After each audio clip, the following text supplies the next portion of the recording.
विद्यार्थी मित्र हो, नमस्कार. महाराष्ट्राच्या भूगोल या सिरीजमध्ये आज आपण चर्चा करणार आहोत महाराष्ट्राचा प्राकृतिक रचना किंवा महाराष्ट्र प्राकृतिक भूगोल. तर विद्यार्थी मित्र हो, लक्षात असू द्या, प्राकृतिक भूगोल जेव्हा आपण चर्चा करतो तेव्हा प्राकृतिक नावातच बरंच काही आहे, की प्रकृतीने जे निर्माण करून ठेवलेलं आहे किंवा प्रकृतीने जे तुमच्या समोर मांडलेलं आहे त्याला प्राकृतिक असं म्हटलं जातं. मग प्रकृतीने आपल्याला काय काय दिलेलं आहे? मग डोंगर, दर्या, पर्वत, पठार सर्व काही आपल्याला प्रकृतीने दिलेलं आहे. आणि या संदर्भात मग आपल्याला चर्चा करायची आहे प्राकृतिक रचनेची. एकदम बेसिक पासून लक्ष द्या. प्राकृतिक रचनेमध्ये कोणताही प्राकृतिक घटक जर घेतला त्याचा बेस असतो तो म्हणजे समुद्र सपाटी. समुद्र सपाटी आणि जॉग्राफिकल काही महत्वाचे जे मुद्दे आहे त्यानुसार समुद्र सपाटीपासून हा बेस कन्सिडर करायचा. पण यापासून साधारणतः 100 ते 300 मीटर उंचीपर्यंत जो असतो त्याला मैदान असं म्हटलं जातं. यानंतर याच समुद्र सपाटीपासून थोड्याशा उंचीवर मात्र सपाट जो भाग आहे म्हणजे साधारणतः 300 ते 500 मीटर ज्याची उंची असते पण वरती जाऊन सपाट असतो त्याला पठार असे म्हटले जाते. याचबरोबर 500 मीटर पेक्षा जर उंच भाग असेल तर म्हणजे या समुद्र सपाटीपासून 500 मीटर पेक्षा उंच तर त्याला डोंगर असे म्हटले जाते. आणि 700 मीटर पेक्षा जर उंच असेल तर त्याला पर्वत नावाची कन्सेप्ट आहे. आणि ह्याच पर्वताचा सर्वात वरचा भाग ज्याला आपण शिखर असेल, हे जॉग्राफीचं फार बेसिक आहे. म्हणजे शिखर असेल, डोंगर असेल, पठार असेल, पर्वत असेल, मैदान असेल, हे सगळे निसर्गाने निर्माण केलेले आहे, प्रकृतीने निर्माण केलेले आहे. त्यामुळे आपण याला प्राकृतिक विभाग असं. तर याच प्राकृतिक विभागांची महाराष्ट्राची आपल्याला चर्चा करायची आहे. महाराष्ट्र प्राकृतिक रचना. मागच्या लेक्चरला आपण महाराष्ट्र प्रादेशिक विभाग, प्रशासकीय विभाग, जिल्हा निर्मिती आणि त्याचबरोबर महाराष्ट्र राज्याची निर्मिती याविषयी वेगवेगळे संदर्भ आपण अभ्यास. ह्या लेक्चरला मात्र आपण आज चर्चा करणार आहोत महाराष्ट्र प्राकृतिक रचना. मग प्राकृतिक रचनेच्या संदर्भात जेव्हा आपण चर्चा करतो म्हणजे ही निसर्गाची देण आहे महाराष्ट्राला आणि अशा प्रकारची प्राकृतिक विविधता आपल्याला महाराष्ट्रामध्ये बघायला मिळते. याच महाराष्ट्राच्या प्राकृतिक रचनेचा जर विचार केला तर उभ्या आपल्या महाराष्ट्रात इकडे असणारा हा जो सह्याद्री पर्वत आहे, हा सह्याद्री पर्वतामुळे महाराष्ट्राच्या तीन प्राकृतिक विभाग पडलेले आहे. म्हणजे एक भाग तिकडचा, एक भाग इकडचा. पण सह्याद्री पर्वत स्वतःची वेगळी काही प्राकृतिक वैशिष्ट्ये दाखवतो. मग सह्याद्री पर्वताच्या इकडचा जो भाग आहे तो महाराष्ट्राचा पहिला प्राकृतिक विभाग आहे, ज्याला आपण कोकण किनारपट्टी किंवा कोकण असं समजतो. याचबरोबर इकडे पसरलेला हा एवढा मोठा जो सह्याद्री पर्वत आहे तो काही वेगळी प्राकृतिक रचना दाखवतो. त्यामुळे हा सह्याद्री पर्वत हा सह्याद्री पर्वतरांग किंवा ज्याला पश्चिम घाट म्हटलं जातं, हा एक वेगळा प्राकृतिक विभाग आहे. आणि महाराष्ट्राचा सर्वात जास्त लांबीचा आणि सर्वात मोठा प्राकृतिक विभाग आहे, ज्याला आपण महाराष्ट्र पठार असे संबोधतो. तर अशा प्रकारचे महाराष्ट्राचे जवळजवळ 3 प्राकृतिक विभाग आहे. पुनश्च एकदा लक्षात आणून देतो, खूप मुलांचं परीक्षेला कन्फ्युजन. महाराष्ट्राचे प्रादेशिक विभाग 5 आहे. कोकण, पश्चिम महाराष्ट्र, खानदेश, मराठवाडा, विदर्भ. महाराष्ट्राचे प्रशासकीय विभाग 6 आहे. कोकण, नाशिक, पुणे, मराठवाडा और छत्रपती संभाजीनगर, अमरावती आणि नागपूर. प्रादेशिक विभाग 5 आहे, प्रशासकीय विभाग 6 आहे, पण महाराष्ट्राचे प्राकृतिक विभाग 3 आहे. लक्षात असू द्यायचं. सरळ सेवेना साधे सरळ प्रश्न असतात आणि या साध्या सरळ प्रश्नांमध्ये वेगवेगळे संदर्भ विचारले जातात, ते आपल्याला क्लिअर पाहिजे. तर अशा प्रकारचे महाराष्ट्राचे 3 प्राकृतिक विभाग आहेत. मग यामधला पहिला प्राकृतिक विभाग आहे कोकण. मग नेमकं कोकण कशाला म्हणायचं याच्या संदर्भातही वेगवेगळे मुद्दे आहेत.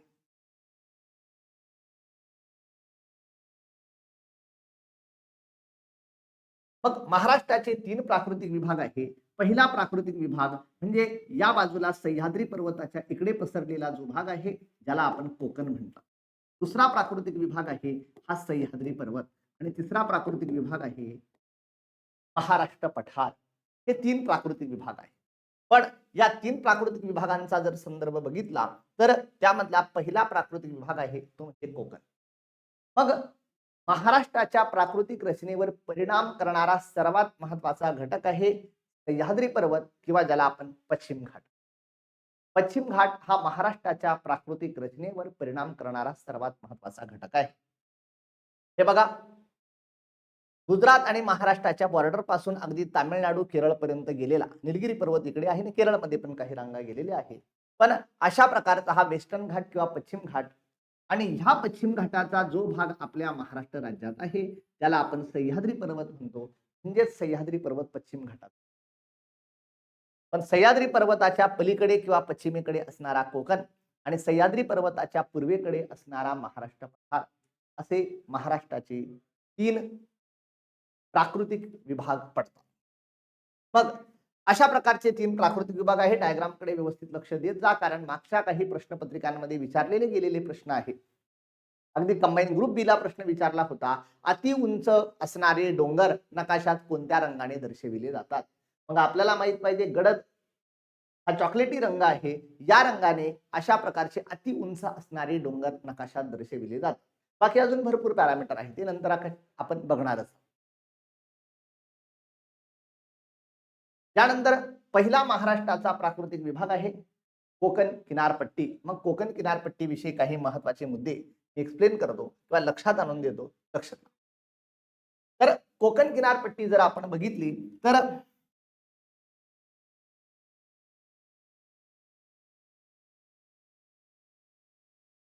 अशा प्रकारचा पसरलेला आपला हा सह्याद्री पर्वत आहे आणि या सह्याद्री पर्वताच्या पलीकडे अशा प्रकारची आपली कोकण किनारपट्टी आहे. मग कोकण किनारपट्टी, मग पालघर, ठाणे, मुंबई शहर, मुंबई उपनगर, मुंबई शहर, रायगड, रत्नागिरी या 7 जिल्ह्यांना लागून जी किनारपट्टी आहे तिला आपण कोकण किनारपट्टी. मग परीक्षेला प्रश्न विचारला जातो कोकण किनारपट्टीची निर्मिती झाली कशी विचारला जातो. तर कोकण किनारपट्टीची निर्मिती ही प्रस्तरभंगातून झालेली आहे. 2 मिनिटात सगळ्या कन्सेप्ट क्लिअर करतो, लक्ष द्या व्यवस्थित. तर कोकण किनारपट्टीची निर्मिती प्रस्तरभंग या कन्सेप्ट नुसार झालेली आहे. तर अशा प्रकारचा प्रस्तरभंग. मग प्रस्तरभंग म्हणजे नेमकं काय, असंही म्हटलं जातं की 7 कोटी वर्षापूर्वी या गोंडवाना नावाच्या भूमीमध्ये, पृथ्वीवरचा जो हा दक्षिणेचा भाग आहे तो म्हणजे गोंडवाना, म्हणजे या गोंडवाना नावाच्या भूमीवर अशा प्रकारचा प्रचंड मोठी भेग गेली आणि प्रचंड मोठी भेग जाऊन काढून ज्वालामुखीचा उद्रेक झाला आणि हा ज्वालामुखी या सगळ्या भागावर पसरला.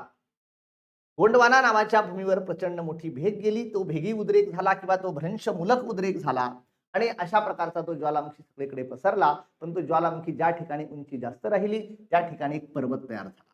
म्हणजे या ठिकाणी आधी महाराष्ट्राच्या भागात एक पर्वत मोठा होता आणि इकडे अशा प्रकारचं पठार तयार झालेलं होतं.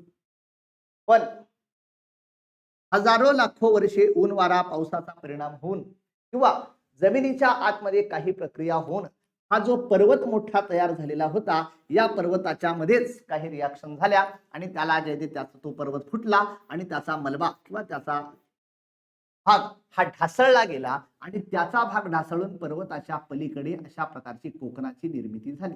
पण पर्वत ढासळला म्हणजे काय झालं, तर प्रस्तरभंग झाला. म्हणजे पर्वताचा काही भाग ढासळला गेला आणि तो समुद्राच्या भागाला लागून राहिला आणि या भागात प्रस्तरभंग झाला असं म्हटलं जातं. तर अशा प्रकारच्या प्रस्तरभंगाच्या माध्यमातून कोकण किनारपट्टीची निर्मिती झाली.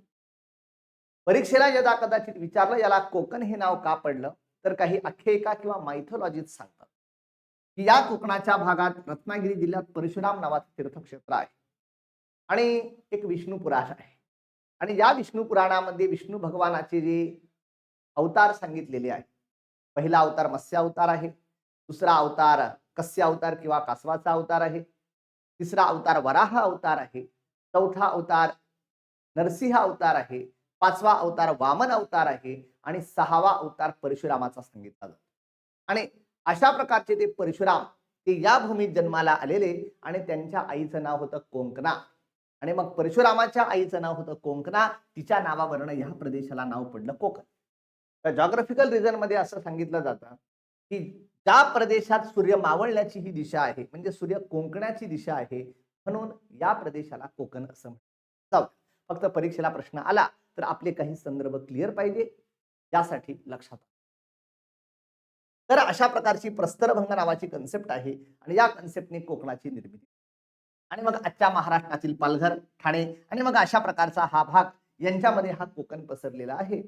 पण कोकणाचा जर संदर्भ बघितला तर कोकणाची दोन वैशिष्ट्य मुद्दा लक्ष द्या. कोकणात जवळजवळ 7 जिल्हे आहेत आणि कोकणाची दोन महत्वाची वैशिष्ट्ये आहेत. कोकणाची वैशिष्ट्ये आहे, एका वैशिष्ट्याला म्हटलं जातं खलाटी आणि दुसऱ्या वैशिष्ट्याला म्हटलं जातं लाटी. मग खलाटी आणि वलाटी मी सगळा डाटा आपल्याकडे आहे, पण कन्सेप्टवर भर देणारा मी शिक्षक आहे. कन्सेप्ट एकदा क्लिअर झाल्या, परीक्षा कोणतीही असो आणि प्रश्न कोणत्याही स्वरूपातला असो, तुम्ही त्याला टॅकल करू शकतात. ते अप्रोच बिल्डिंग करणं तेच खऱ्या अर्थाने शिक्षकांचं काम असतं. तर या पद्धतीने आपण चर्चा करूयात खलाटी आणि वलाटी. मग खलाटी आणि वलाटी म्हणजे काय? तर कोकणाच्या भागात हा सह्याद्री पर्वत आहे. मग आपल्याला माहित आहे अशा प्रकारचा हा सह्याद्री पर्वत आहे आणि या सह्याद्रीचा हा उताराचा भाग. कोकणाच्या या भागात सह्याद्रीच्या उताराचा भाग. तर अशा प्रकारचा हा उताराचा भाग, पण पुढे गेलं तर किनारपट्टीला लागून मात्र हा सपाट भाग. किनारपट्टीला लागून असणारा कोकणाचा भाग सपाट आहे. मग कोकणाचा किनारपट्टीला लागून असणारा जो सपाट भाग आहे, त्या सपाट भागाला लाटी असे म्हणतात. लक्षात असू, एकदम सोपा आहे. कोकणाचा किनारपट्टीला, तुम्हाला माहित आहे मुंबईला जा किंवा कोकणातल्या काय मालवणला जा, समुद्रातून बाहेर निघाला की लगेच तुम्हाला सपाट भाग लागतो. असं काहीच कुठेच नाही की समुद्रातून निघाला लगेच सह्याद्रीवर पाय टाकला, असं काहीच नाही. समुद्रातून बाहेर आला की काही किलोमीटर पर्यंत सपाट भाग लागतो. मग कोकणाच्या किनाऱ्याला लागून असणाऱ्या सपाट भागाला खलाटी असे म्हणतात. तर कोकणाचा हा पूर्वेकडील जो भाग आहे, हा भाग इकडचा, हा जर भाग बघितला तर हा सह्याद्रीच्या उताराचा भाग आहे. खडकाळ आहे, डोंगराळ आहे, वनांचा आहे. मग कोकणाचा जो भाग सह्याद्रीला लागून आहे आणि सह्याद्रीला लागून असणाऱ्या उताराच्या भागाला वलाटी असे म्हटले जाते. तर कोकणाच्या सह्याद्रीला लागून असणाऱ्या उताराच्या भागाला वलाटी असे म्हणतात. तर कोकणाच्या समुद्राला लागून असणाऱ्या सपाट भागाला खलाटी असे म्हणतात. अत्यंत महत्वाचे प्रश्न आहे हे परीक्षेला हमखास विचारले जातात. लक्षात ठेवण्यासाठी एक सोपी ट्रिक सांग की वरचा जो भाग आहे त्याला म्हणतात वलाटी आणि खालचा भाग आहे त्याला म्हणतात खलाटी. एवढं जरी लक्षात ठेवलं तरी लक्षात. वरचा भाग आहे तो म्हणजे वलाटी आणि खालचा भाग आहे तो म्हणजे खलाटी. बस एवढं जरी लक्षात ठेवा. पण खलाटी आणि वलाटी या अत्यंतिक महत्वाच्या कन्सेप्ट आहे. यानंतर कोकणाच्या संदर्भात जर बघितलं तर कोकणाची किनारपट्टी जर बघितली तर एक्झाम पॉइंट ऑफ व्ह्यू विचारलं जातं कोकण किनारपट्टी कोणत्या प्रकारची आहे. तर आपणा सर्वांना माहित आहे कोकण किनारपट्टी ही दंतूर प्रकारची आहे.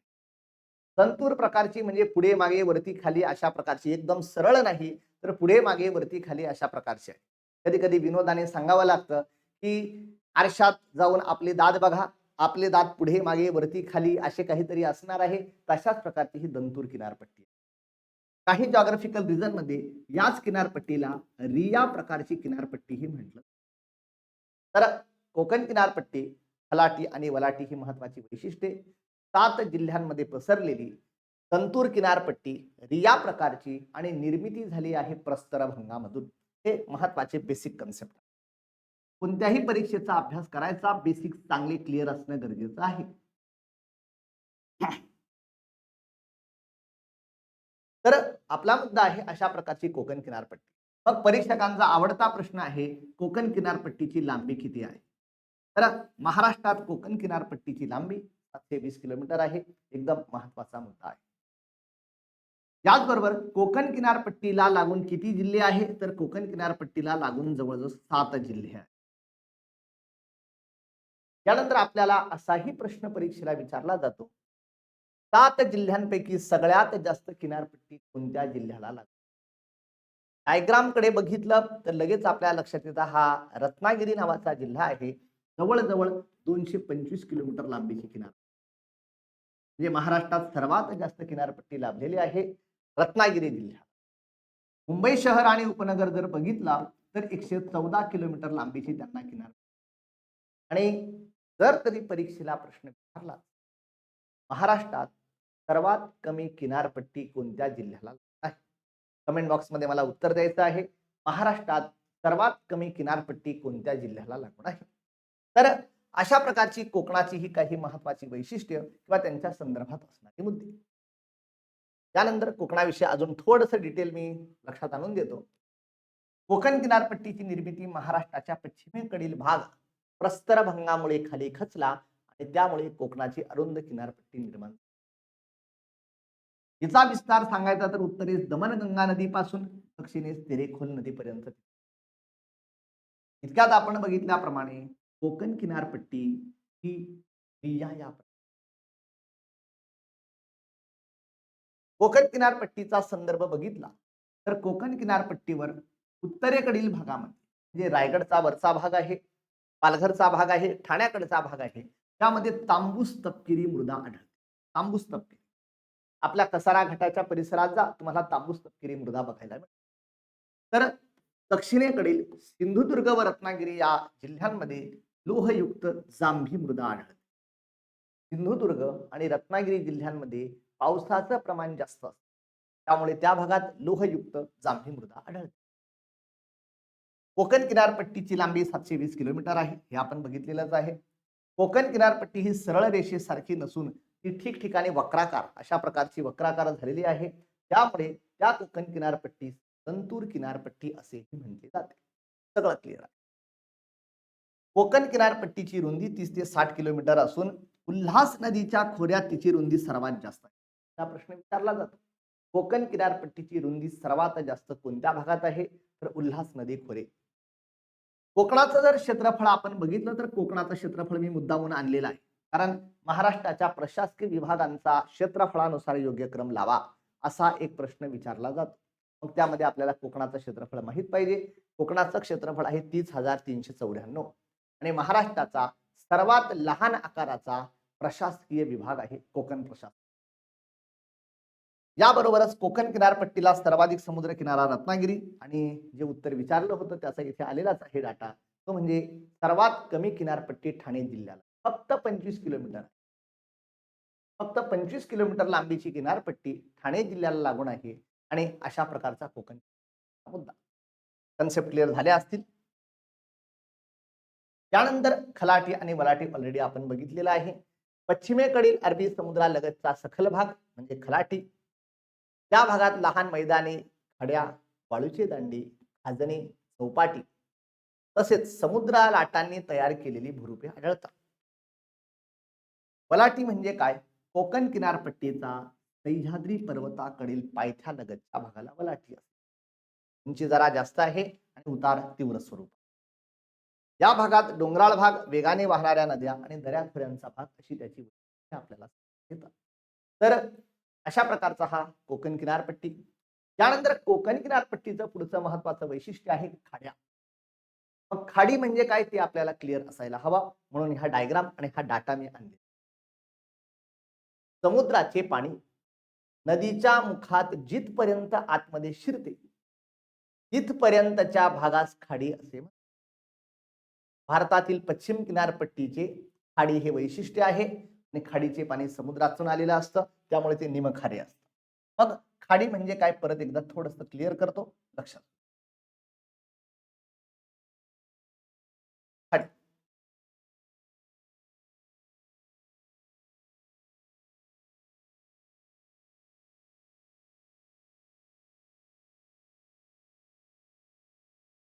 तर आपला मुद्दा आहे खाडी म्हणजे काय, हे आपल्याला माहित आहे की अशा प्रकारचा आपल्या महाराष्ट्रात तात्पुरता महाराष्ट्रात तर अशा प्रकारचा आपला महाराष्ट्र आणि या सह्याद्री पर्वतात वेगवेगळ्या नद्या उगम पावतात आणि नद्या वाहत जाऊन या अरबी समुद्र.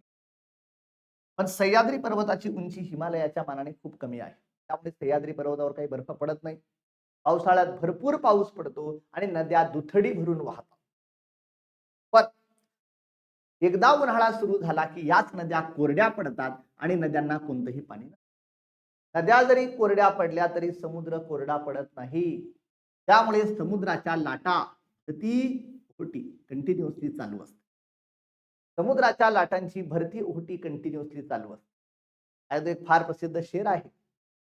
लहरों को प्रीत थी किनारों से मगर उसकी शादी हो गई सागर से. म्हणजे लाटांना किनाऱ्याकडे यायचं असतं पण त्यांना राहावं लागतं समुद्राबरोबर. लहरों को प्रीत थी किनारों से मगर उसकी शादी हो गई सागर से. किनारों की प्रीत लहरों को खींच लाती है मगर बदनाम ना हो मोहब्बत इसलिए फिर वापस लौट.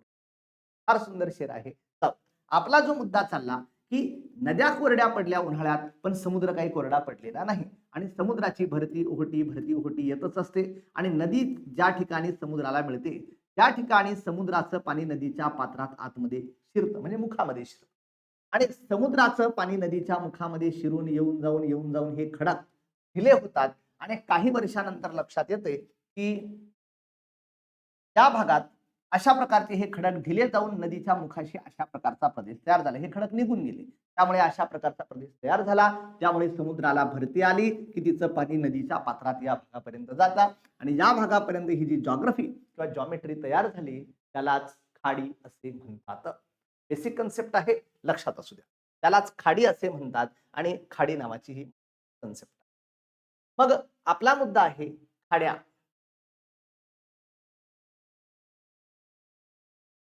मग अशा प्रकारच्या भरपूर नद्यांमुळे भरपूर खाड्या तयार झालेल्या आहे. मी डायरेक्ट डायग्रामच आणलेली आहे. डायग्रामवर तर मी सांगणारच आहे की कोकणाच्या भागात ज्या खाड्या आहेत हे बघा. आता बाकी अभ्यास करण्याचा फार मोठा मुद्दा आहे, त्याच्यावर आपण नंतर चर्चा करूया. पण उत्तर कोकणामध्ये ही दमनगंगा नावाची नदी आहे आणि या दमनगंगा नदीमुळे अशा प्रकारची दमनगंगाची खाडी तयार झालेली आहे. त्यानंतर नाशिक जिल्ह्याच्या भागातून इकडे वाहत जाणारी ही वैतरणा नावाची नदी आणि या वैतरणा नदीमुळे तातीवऱ्याची खाडी तयार झाली. पुढची महत्वाची नदी आहे ही उल्हास नावाची नदी आहे. उल्हास आणि अशा प्रकारची पुणे जिल्ह्याच्या नाणेघाटाच्या भागातून वाहत येणारी उल्हास नावाची नदी ती मात्र समुद्राला मिळताना दोन खाड्या तयार करते. एक खाडी म्हणजे ठाण्याची खाडी आणि दुसरी खाडी म्हणजे वसईची. वसईची खाडी पण उल्हास नदीमुळे आहे आणि ठाण्याची खाडी सुद्धा आहे. त्यानंतर रायगड जिल्ह्याच्या उत्तर भागातनं वाहणारी जी नदी आहे ती नदी म्हणजे पाताळगंगा नावाची नदी आहे आणि या पाताळगंगा नदीमुळे धरमतर नावाची खाडी तयार झाली.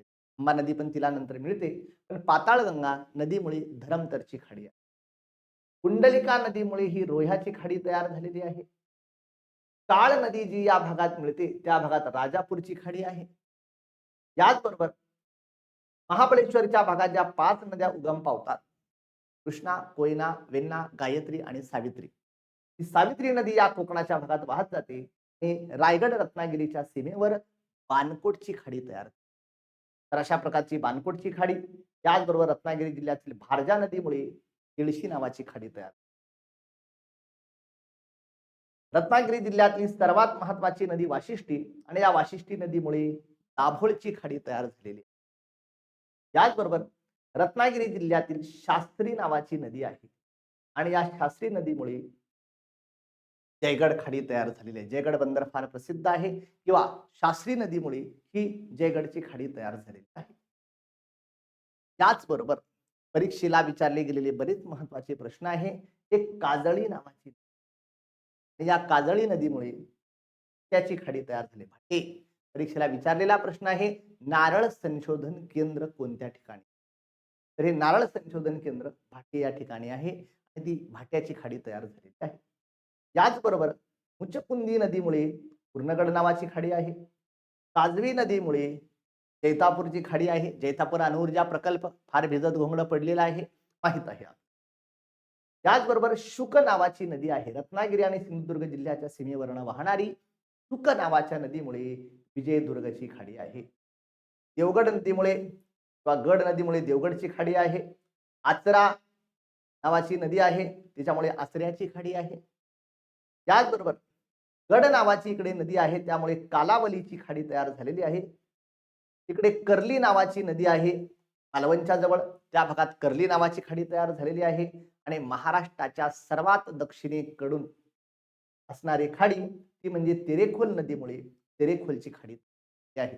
ही महाराष्ट्र आणि गोव्याची सरहद्द तयार करते. नदीचं नाव आहे तेरेखोल आणि तेरेखोल नदीमुळे कोकण किनारपट्टीवर तेरेखोलची खाडी तयार झालेली आहे.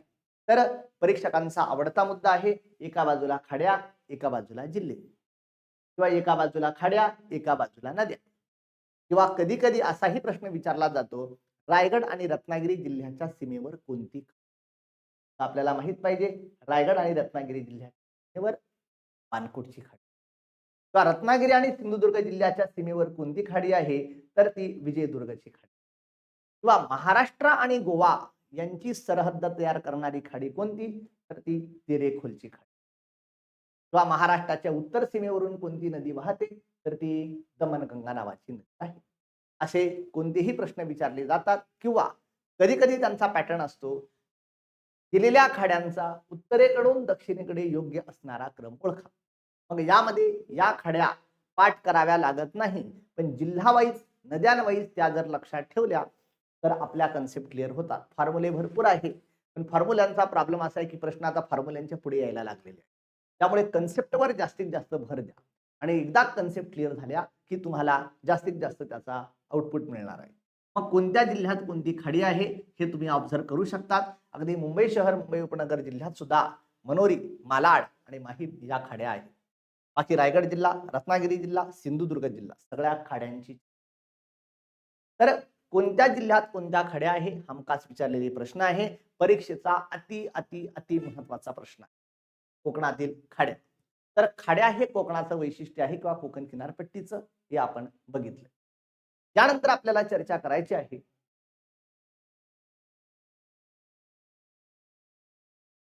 कोकण किनारपट्टी दंतूर असल्यामुळे किनारपट्टीवर उत्तरेपासून दक्षिणेकडे नैसर्गिक बंदरे निर्माण झाली. जवळजवळ भारतात सगळ्यात जास्त नैसर्गिक बंदरं महाराष्ट्रात आहे. जवळजवळ 49 नैसर्गिक बंदरे या कोकण किनारपट्टीवर तयार झालेली आहे. याचबरोबर अलिबाग, मुरुड, श्रीवर्धन, रायगड, रत्नागिरी इत्यादी लहान मोठी बंदरे या मार्गावर. मुंबई हे कोकण किनारपट्टीवरील सर्वात मोठे 7 बेटांचा समूह मिळून तयार झालेले एक बेट आहे. 7 बेट मी दाखवलेलीच आहे. छोटा कुलाबा, मोठा कुलाबा किंवा ज्याला बॉम्बे असं म्हटलं जातं, माझगाव, परळ, माहीम, वरळी अशा प्रकारची ही 7 बेट आहे. 7 बेट इंग्रजांनी जोडली आणि त्याच्या माध्यमातून मुंबई शहर तयार झालेलं आहे. त्याचबरोबर कोकण किनारपट्टीला लागून कासा नावाचं बेट आहे. जंजिरा, मुरुड जंजिरा आपल्याला माहित आहे.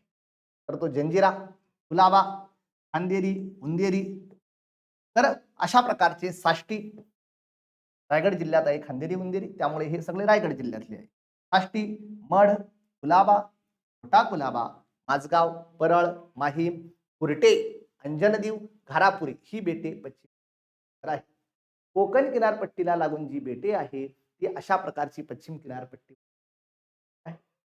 परीक्षेला प्रश्न विचारला जाऊ शकतो, छत्रपती शिवाजी महाराजांच्या 12 किल्ल्यांचा जागतिक वारसा स्थळ यादीत समावेश झाला. त्यापैकी हे खांदेरी नावाचं जे बेट आहे किंवा याच्यावर जो किल्ला आहे खांदेरी, खांदेरी किल्ल्याचा सुद्धा 12 किल्ल्यांमध्ये समावेश आहे.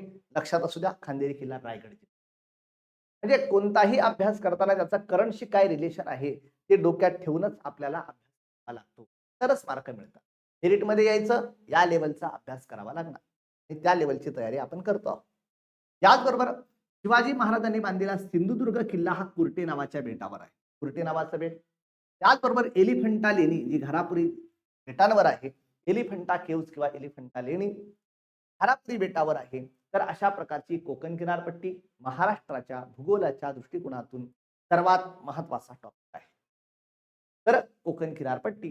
त्यानंतर महाराष्ट्राचा दुसरा प्राकृतिक विभाग आहे त्याला पश्चिम घाट किंवा सह्याद्री पर्वत. कन्सेप्ट कडे व्यवस्थित लक्ष द्या. एकदा कन्सेप्ट क्लिअर झाल्या आयुष्यभर मेमराईज होऊन जातील आणि तुम्हाला आयुष्यात कोणती परीक्षा असो काही प्रॉब्लेम येणार नाही. मग सह्याद्री पर्वताची निर्मिती झाली, पण सह्याद्री पर्वत म्हणजे पश्चिम घाटाचा विस्तार आहे आणि महाराष्ट्रात हा विस्तार कोल्हापूर जिल्ह्यातील चंदगड पर्यंत आहे. पश्चिम घाटाची एकूण लांबी 1600 किलोमीटर आहे, पण महाराष्ट्रातील लांबी जवळजवळ ती 650 किलोमीटर म्हणण्यापेक्षा 440 किलोमीटर आहे. तर सह्याद्री पर्वताची महाराष्ट्रातील लांबी 440 किलोमीटर आहे. पश्चिम घाटाची उंची 900 ते 1200 मीटर, 900 ते 1200 लिहिलं तरी चालेल, पण त्याची उंची 900 ते सरासरी उंची 900 ते 1200 मीटर आहे. कळसुबाई सारखं शिखर 1600 मीटर उंचीचं आहे, पण काही त्याच्यापेक्षा खाली पण आहे. तर अशा प्रकारचा पश्चिम घाट पण सह्याद्रीचं एक महत्वाचं वैशिष्ट्य आहे. काय आहे मित्र हो, लक्षात असू द्या की सह्याद्री पर्वताची निर्मिती ज्वालामुखीच्या उद्रेकापासून झाली. हिमालय पर्वताची निर्मिती तेथील समुद्राचा गाळावर उचलला गेला आणि त्याला वळ्या किंवा फोल्ड पडून तयार झालेले आहे. पण सह्याद्रीची निर्मिती तप्त ज्वालामुखी किंवा लाव्हारस बाहेर आला आणि उंच फेकला गेला आणि तो घट्ट होऊन तयार झालेली आहे. पण लक्षात असू द्या, जेव्हा ज्वालामुखीचा उद्रेक झाला, हा ज्वालामुखी प्रचंड वेगाने वरती गेला आणि प्रचंड वेगाने वरती गेला आणि वरतून परत खाली खाली येतो आहे. पण ज्वालामुखी खाली येता येता येता येता येता एक वेळ अशी आहे की ज्वालामुखी खाली येता येता तो घट्ट झाला आणि त्याचा पर्वत तयार झाला. त्यामुळे काय झालं की हा ज्वालामुखी इथून खाली खाली येतो. ज्वालामुखी मात्र खाली खाली येत असताना ज्वालामुखी समजा ह्या लेवल पर्यंत खाली खाली आला आणि ह्या लेवल पर्यंत खाली आला आणि ज्वालामुखी घट्ट झाला. ज्वालामुखी घट्ट झाल्यामुळे या भागात अशा प्रकारची सपाट माथ्याची शिखर तयार. असा ज्वालामुखी होता, पण वरून खाली येता येता ह्या लेवलला घट्ट झाला, म्हणून तो सपाट माथ्याची शिखर तयार होणार. आणि मग सह्याद्री पर्वताची शिखर सपाट माथ्याची आहे.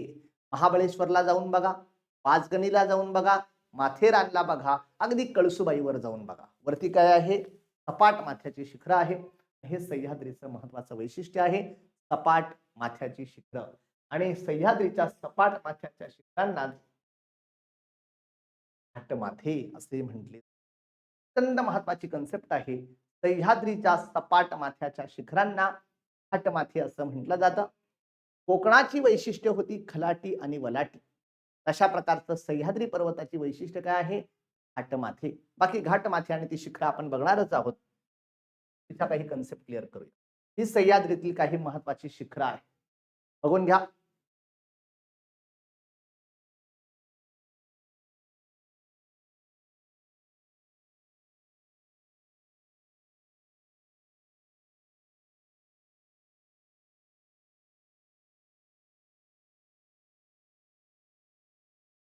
तर सह्याद्री पर्वतातील सर्वात जास्त उंचीचं शिखर विचारलं जातं, शिखरांचा योग्य क्रम लावा. मग सर्वांना तो फॉर्म्युला माहित आहे. सह्याद्री पर्वतातील उंचीनुसार शिखरांचा योग्य क्रम, त्यामध्ये मग कसा मी हसतो. म्हणजे सह्याद्री पर्वतातलं सर्वात जास्त उंचीचं शिखर आहे कळसुबाई. दुसऱ्या क्रमांकाचं आहे साल्हेर. यानंतर आहे महाबळेश्वर. यानंतर आहे हरिश्चंद्रगड. यानंतर आहे सप्तशृंगी आणि मग नंतर आहे तोरणा. ही पहिली 5-6 विचारली जातात. त्यामुळे हा फॉर्म्युला जरी लक्षात ठेवला, कसा मी हसतो, तरी आपल्याला सह्याद्रीची शिखरं पाठ करावी जास्त लागणार नाही. पण परीक्षकांचा पॅटर्न आता चेंज झाला. एक तर शिखर आणि जिल्हे विचारतात, किंवा एक मागे प्रश्न आला होता शिखर आणि त्यांची उंची. मग आपल्याला कमीत कमी याची उंची तरी माहित पाहिजे. सह्याद्रीतील सर्वात जास्त उंचीचं शिखर कळसुबाई आणि कळसुबाई शिखराची उंची आहे 1600 शिखर. यानंतर आत्ताच जागतिक वारसा स्थळ यादीत समाविष्ट झालेला साल्हेर किल्ला नाशिक जिल्ह्यात आहे आणि त्याची उंची आहे 1500. महाराष्ट्रातील सर्वात प्रसिद्ध पर्यटन स्थळ म्हणजे महाबळेश्वर. त्या भागातल्या शिखराची उंची आहे 1438. नगर जिल्ह्यात असणारा हरिश्चंद्रगड 1424. आपला आराध्य दैवत सप्तशृंगी देवी 1416 आणि बाकी छत्रपती शिवरायांनी जिंकलेला पहिला किल्ला तो म्हणजे तोरणा किल्ला 1404. अशा प्रकारचे बाकी मग राजगड, त्र्यंबकेश्वर, सिंगी, नाणेघाट, तवला भरपूर काही आहे. ती फक्त आपल्या माहितीसाठी मी आणलेली आहे. डायग्राम पण आहे, म्हणजे कोणतं शिखर नेमकं कुठे आहे तुम्हाला थोडा अंदाज पण येतो. जॉग्रफीचा अभ्यास करायचा 2 गोष्टी अति महत्वाच्या. पहिला मुद्दा आहे दिशा आणि दुसरा मुद्दा आहे नकाशा. तर या संदर्भात आपल्याला चर्चा करायची आहे आणि हा सह्याद्री पर्वत. यानंतर मात्र महाराष्ट्राचा तिसरा प्राकृतिक विभाग आहे, त्याला आपण महाराष्ट्र पठार असं संबोधतो. मग महाराष्ट्र पठार कसं तयार झालं, तर आपल्याला माहित आहे की अशा प्रकारचा इकडे भेग पडली, भ्रंशमूलक उद्रेक झाला, हा ज्वालामुखी वरती गेला आणि हा ज्वालामुखी नंतर इकडे पसरत गेला. ज्वालामुखी जो पूर्वेकडे पसरत गेला आणि तो घट्ट झाला आणि त्यापासून महाराष्ट्र पठार इकडे हा सह्याद्री तयार झाला आणि ह्या सह्याद्रीला लागून सगळ्या या भागामध्ये महाराष्ट्र पठार तयार झालं. पण महाराष्ट्र पठार ज्वालामुखीच्या संचयनाने तयार झाला आणि ज्वालामुखीचं संचयन होऊन बेसाल्ट खडक तयार झाला. तर अशा प्रकारचं महाराष्ट्र पठार कोणत्या खडकापासून बनलेलं आहे? बेसाल्ट हा अग्निजन्य खडकाचा प्रकार आहे. पण बेसाल्ट खडकापासून तयार झाला आणि महाराष्ट्र पठार हा प्राकृतिक विभाग बघितला आपल्या लक्षात येईल. नकाशा आहे फक्त समजण्यापुरता, वेळा वाचावा म्हणून जरा फास्ट मध्ये काढतो हे लक्ष. तर आपल्या लक्षात येईल इकडे हा कोकण, हा सह्याद्री पर्वत आणि इथून इथपर्यंत पसरलेला सगळा भाग म्हणजे काय आहे? महाराष्ट्र पठाराचा भाग आहे. त्यामुळे महाराष्ट्र पठाराने महाराष्ट्राच्या एकूण क्षेत्रफळापैकी 90% भाग व्यापला आहे. आणि मग सह्याद्री पर्वतापासून पुढे गडचिरोली जिल्ह्यातील चिरोली टेकड्या, चिरोली आहे, चिरोली टेकड्यांपर्यंत महाराष्ट्र पठाराची लांबी जवळजवळ 50 किलोमीटर आहे. म्हणजे टोटल महाराष्ट्राची लांबी 813 किलोमीटर आहे. त्यापैकी 750 महाराष्ट्र आणि उत्तरेस सातपुडा पर्वतापासून दक्षिणे तिलारीपर्यंत, इकडे सातपुडा आहे आणि या सातपुड्यापासून दक्षिणे तिलारीपर्यंत याची जी आहे ती याची लांबी जवळजवळ 700 किलोमीटर आहे. म्हणजे महाराष्ट्राची 720 किलोमीटर आहे, त्यापैकी 700 किलोमीटर तर याची. म्हणजे आपला जो मुद्दा आहे अशा प्रकारचा महाराष्ट्र पठार हा सगळ्यात मोठा भाग आहे. बेसाल्ट खडकापासून बनलेला आहे आणि या भागातून वाहणाऱ्या ज्या नद्या आहेत, तापी असेल, गोदावरी, भीमा, कृष्णा, वैनगंगा, पैनगंगा, वर्धा या नद्यांच्या खोऱ्यांनी हा प्रदेश समृद्ध केलेला आहे आणि महाराष्ट्राच्या विकासामध्ये त्याची अत्यंत मोलाची भूमिका आहे. म्हणजे अशा प्रकारचा महाराष्ट्र पठार नावाचा प्राकृतिक विभाग, महाराष्ट्र पठार हा नद्यांच्या खोऱ्यांनी समृद्ध आहे, बेसाल्ट खडकापासून तयार झालेला आहे. पण बेसाल्टची जाडी आपल्या लक्षात येतं की बेसाल्ट खडकाची जाडी इकडून म्हणजे पश्चिमेकडून पूर्वेकडे जाताना बेसाल्ट खडकाच्या जाडीचा थर कसा होत गेला आहे? कमी होत गेले. तर अशा प्रकारचा महाराष्ट्र पठार आणि महाराष्ट्र पठार हा महाराष्ट्राचा सर्वात मोठा प्राकृतिक विभाग आहे. तर अशा प्रकारचे महत्वाचे मुद्दे. त्यानंतर आपल्या परीक्षेचा अत्यंत महत्वाचा टॉपिक आहे महाराष्ट्र पठारावर असणारा घाट किंवा महाराष्ट्र पठार आणि कोकण. म्हणजे आपल्याला नाशिकवरनं जर मुंबईला जायचं असेल किंवा पुण्यावरनं मुंबईला जायचं असेल तर इथे मध्ये हा मोठा सह्याद्री पर्वत, सह्याद्री पर्वत ओलांडायचा म्हणजे डायरेक्ट वरती गाडी न्यान वरून खाली आणा असं काही करता येत नाही. आपल्याला तो सह्याद्री पर्वत ओलांडायचा म्हणजे अशा प्रकारचं जावं लागतं, वळणं घेत आणि घाटाने वळणं घेत आपण तो पर्वत पार करतो. म्हणून कोकण आणि देश ह्या भागाला म्हटलं जातं देश, हा भाग आहे कोकण. मग कोकण आणि देश यांना जोडणारी ही वाहतुकीचे मार्ग म्हणजे घाटमार्ग आहे आपल्या परीक्षेच्या दृष्टिकोनातून. मग महाराष्ट्रातील महत्वाचे घाटमार्ग त्यावर आपलं स्पेशल लेक्चर होणारच आहे. तर महाराष्ट्रातील घाटमार्गावर आपण स्पेशल बघणार आहोत, कारण सरळ सेवा असेल, कंबाईन असेल, कोणती पण एक्झाम असेल महाराष्ट्र गव्हर्नमेंटची घाटमार्गांवर खूप सारे जातात. तर विद्यार्थी मित्र हो, लक्षात असू द्या, प्राकृतिक रचनेच्या संदर्भात आज आपण मुद्दे कव्हर केले. भ्रंशमूलक उद्रेक किंवा भेगी उद्रेकातून अशा प्रकारचा ज्वालामुखीचा उद्रेक झाला आणि सह्याद्री पर्वताची निर्मिती झाली आणि त्याचाच लाभापासून महाराष्ट्र पठार निर्माण झालं. त्याच सह्याद्री पर्वताचा प्रस्तरभंग होऊन कोकणाची निर्मिती झाली आणि मग कोकण, सह्याद्री पर्वत आणि महाराष्ट्र पठार हे 3 आपले भाग पडले आहेत. आणि या सर्व संदर्भात आपण डिटेलमध्ये चर्चा केली. पुढच्या लेक्चरला आपण चर्चा करूया महाराष्ट्रातील महत्वाची शिखरा आणि त्याचबरोबर महाराष्ट्रातील महत्वाचे घाटमार्ग.